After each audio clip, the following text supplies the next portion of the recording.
What happens when we type www.google.com in the browser?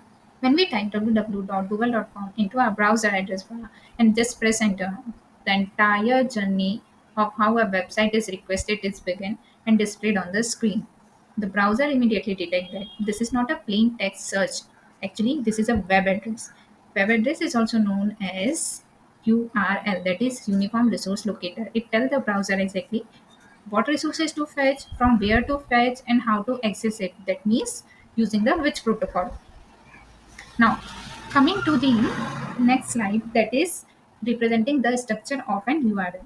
So here in HTTPS, that is nothing but a protocol or the scheme. Actually, it tells the browser how to communicate with the server. To transfer the data in web, we are generally using two protocols. The first one is HTTP. Another one is HTTPS.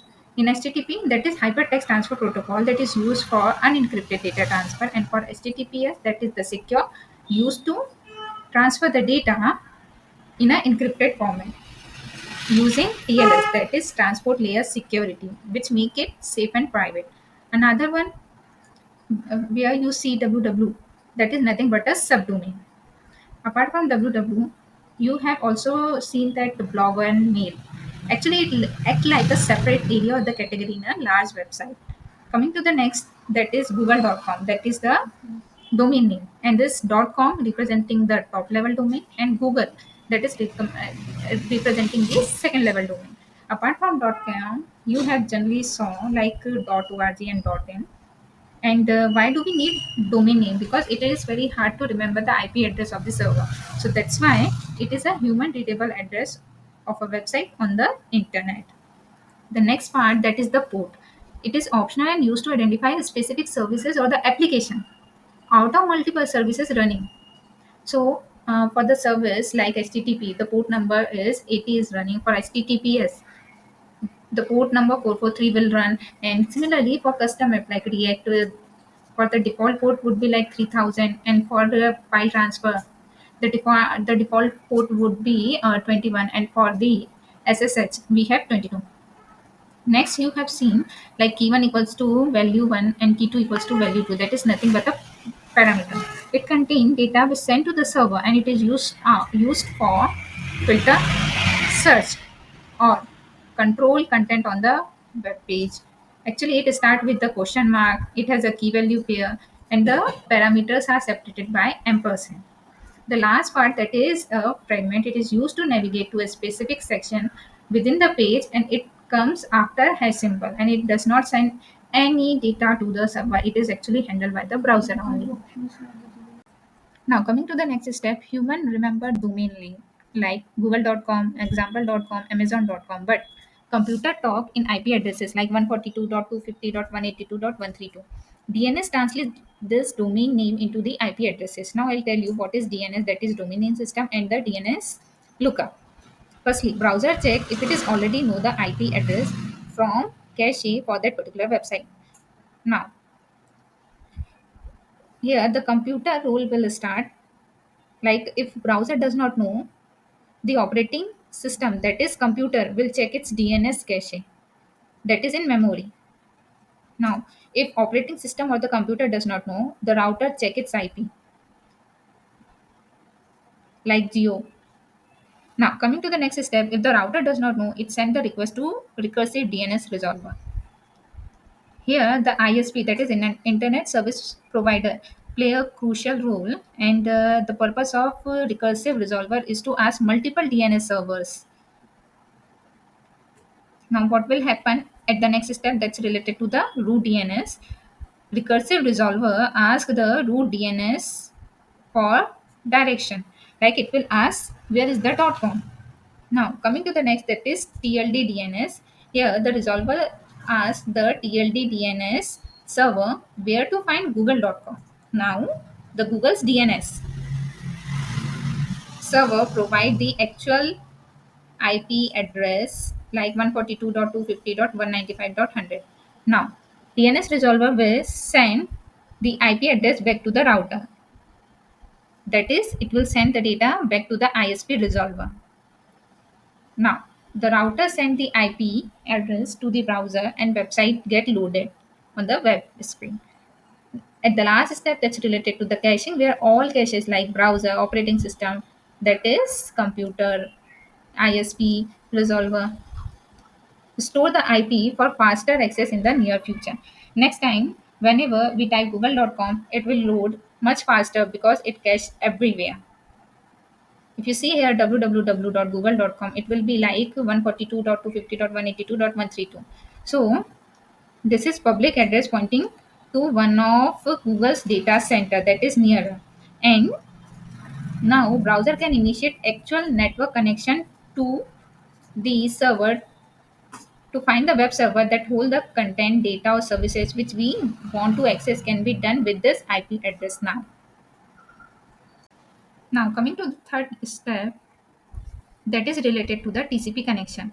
After the browser get the IP address, it created TCP connection for reliable delivery of the data. Then it uses TLS, that is transport layer security, to establish a secure channel and only then send the actual HTTP or HTTPS requests to the server.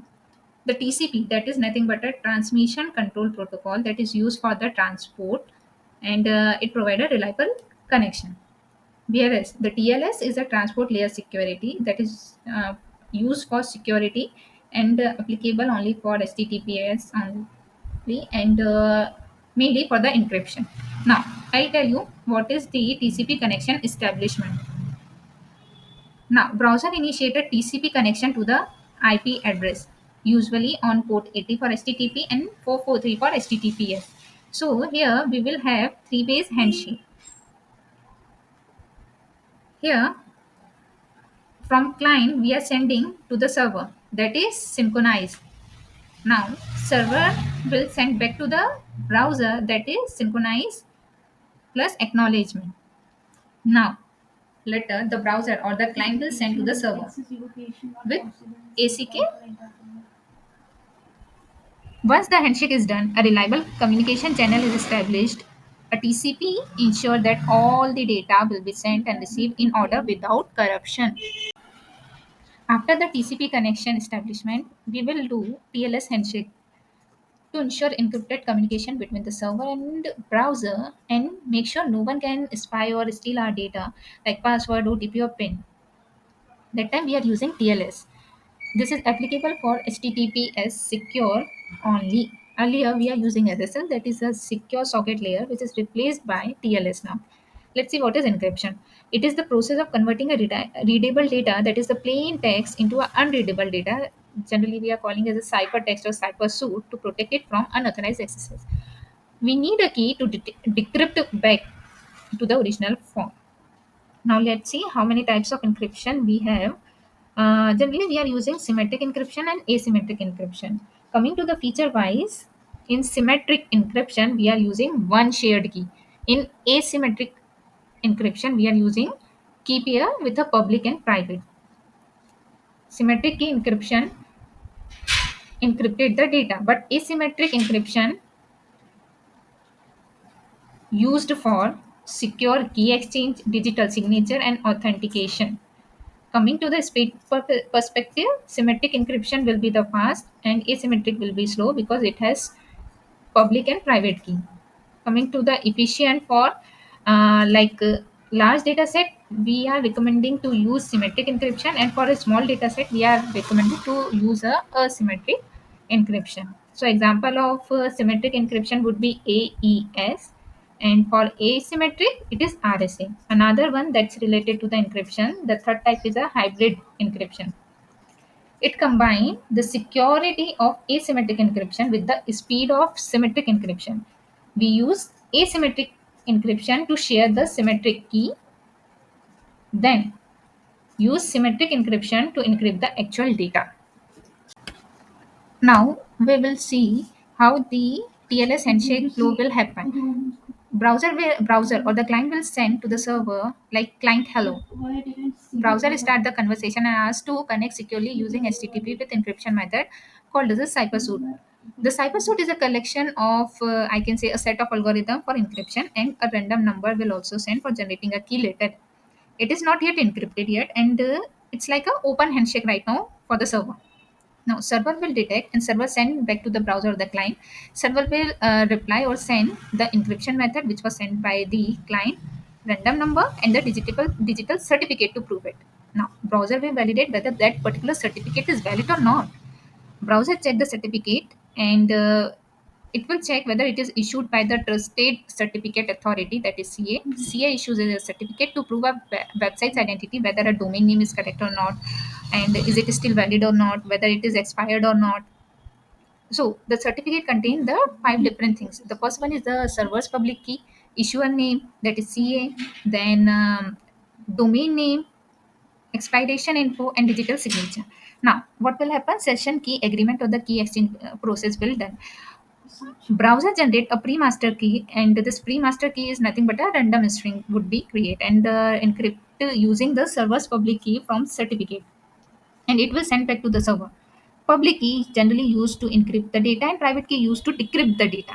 Only the server can decrypt the secret key using its private key. Now, both the server and the browser will have three common things, that is the pre-master secret, client random number, and the server random number. So pre-master secret is, I can say, it is a random string used to create a session key. Now, at later point, what will happen? We will switch to the symmetric encryption. The browser and the server talk using the same symmetric key, that is the same common key, and every message now encrypted and decrypted. This is the flow of handshake. Over the secure connection of TCP and TLS, the browser sent on the HTTP request. Here, the get slash HTTP slash 1.1 would be the request line. Host will be like www.google.com, and the user agent would be like Chrome or Mozilla or Firefox or anything, and it will accept either text, any application or something like that. Along with this request, it will send cookies, authorization header, or cached metadata to this server. In the next step, server process the request. The load balancer, that is the content delivery network, receive that request and pick a backend server. The server will run the app logic, query database, fetch from in-memory cache, and assemble all these pages. Here, Google will prepare a dynamic or the static HTML documents, and it will attach some styles, scripts, or the content. In the next step, we will get the response. The response is sent back from the server via HTTPS. So here HTTP slash 1.1 200 OK. Content type would be like text HTML. Content length would be like anything. Along with this HTML, CSS, and JavaScript sent from the server, server will also include some cookies or the header. What is the meaning of server here? Let's see. A server is a computer that could be a physical or virtual connected to the internet, which process the request and give the response back. Now, in the next step, browser start parsing the HTML. Browser start parsing. Parsing means converting the text into the meaningful browser HTML elements. It built DOM tree, that is document object model, a tree-like structure of the HTML elements. It will find link tag, then it will start fetching the CSS. Whenever it will find script tag, it will start fetching the JavaScript file. And suppose it will find like something like images or video, it will start fetching the media. And parallelly, there are more HTTP requests in parallel will go to download this. In the next step, we will rendering the page or the rendered tree will happen. Here, if you see here, CCOM, that is CSS object model, will be play a crucial role. So CSS object model is a tree-like structure that browser create to represent all the CSS styles on a web page. Actually, the main purpose is like of CSS OM to calculate layout, paint, and composition. Now, the browser will start building that is document object model from HTML, CSSOM, that is CSS object model from CSS. It combines both the render tree, that is DOM and CSSOM, which decide what and where to draw, in which order to draw, everything. And in this step only, we are able to see the Google's homepage now. In the next step, JavaScript will start executing. So JavaScript file execute in the browser and handles like some button click or any animation or form validation, event listener, or auto suggestion in the search bar. And we can add more things. If I give you more example, handles scrolls and input, it make the page more interactive for the user. Into the next step, like typing at search bar, JS start capturing every keystroke and make an fetch API call. In the next step, what will happen? The background process they run.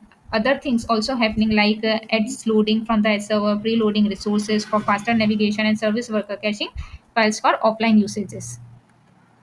And this is the last step. What will happen? The connection closes, or we can able to reuse it in near future. In browser, the browser will think more requests are coming soon. Then it will keep the connection alive. Otherwise, it closes the connection to free up. After a timeout, or I can say logout or ideal period, the TCP connection will get closed. This is how the whole process will done.